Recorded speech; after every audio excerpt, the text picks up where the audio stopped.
මම දැක්ක ලස්සන වීඩියෝ එකක් යනවා ඊපෙරේදා සෝෂල් මීඩියා වල වෛරල් වෙලා. ඒකේ පුතා එළවලු කඩයක් පටන් ගන්නවා. තාත්තට වැඳලා කියනවා මං තාත්තේ එළවලු කඩයක් පටන් ගන්නවා. මට සාර්ථක වෙන තාත්තගේ ආශිර්වාදය ඕන කියලා. තාත්තේ මං හෙට මගේම කියලා බිස්නස් එකක් පටන් ගන්න යන්නේ. ඒකට මට ආශිර්වාද කරන්න තාත්තේ. ඊට පස්සේ එළවලු කඩේ පටන් ගන්නවා. ත්‍රී වීල් ඩ්‍රයිවර්ලට පාර යන මිනිස්සුන්ට තාත්තා පයින් කී ඇවිදිනවා. නේ මහත් වෙලට පුළුවන් නම් කියලා එළවලු ටිකක් ගන්න. මල්ලි මගේ පුතා ඉස්සර හන්දිය ළඟ එළවලු කඩයක් දැම්මා. එළවලු ඕනනම් ඉතින් ගන්න මල්ලි. හරි. මහත්තයා මගේ පුතා ඉස්සර හන්දිය ළඟ එළවලු කඩයක් දැම්මා. ගෙදරට එළවලු ඕනනම් එයින් අරන් යන්න. හරි. ඊට පස්සේ කඩේට පටන් ගත්ත දවස් ඉඳන් බිස්නස් වෙනවා. බිස්නස් වෙන හැම කෙනාම කියනවා පුතාගේ තාත්තා අපි ළඟට ඇවිල්ලා කියපු නිසා තමයි අපි ආවේ කඩෙන් බඩු ගන්න කියලා. තාත්තට ආදරෙන් සලකන්න කියලා. ඔයාලගේ තාත්තා කිව්ව එක හරි. එළවලු ලාභයි තමයි.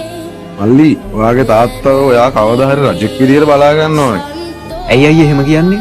ඇයි මල්ලි ඔයාගේ තාත්තනේ මේ එළවලු කඩෙන් එළවලු ගන්න කිව්වේ. මාරම කන්ටෙන්ට් ඒක බැලුවහම බං කියලා මටත් මාරම එකක් ආවා. ඒතකොට තාත්තා අරු පෙන්නන ෆෝන් එක අරගෙන මෙන්න මේ කෙනාද ඇවිල්ලා කිව්වේ කියලා. පෙන්නුවාම ඒ ත්‍රිවිල් එකේ ආපු ඩ්‍රයිවර් කෙනා ඔව් මෙයා තමයි ඇවිල්ලා කිව්වේ පුතාගෙන් ඇවිල්ලා බඩු ගන්න කියලා.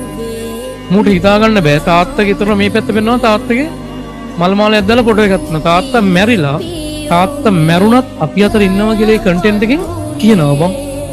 ඒ කියන්නේ ඒකෙන් පෙන්වන්නේ අම්මලා තාත්තලා මැරුණත් අපේ සාර්ථකත්වය සඳහා පිටිපස්සෙන් ඉන්නවා කියලා.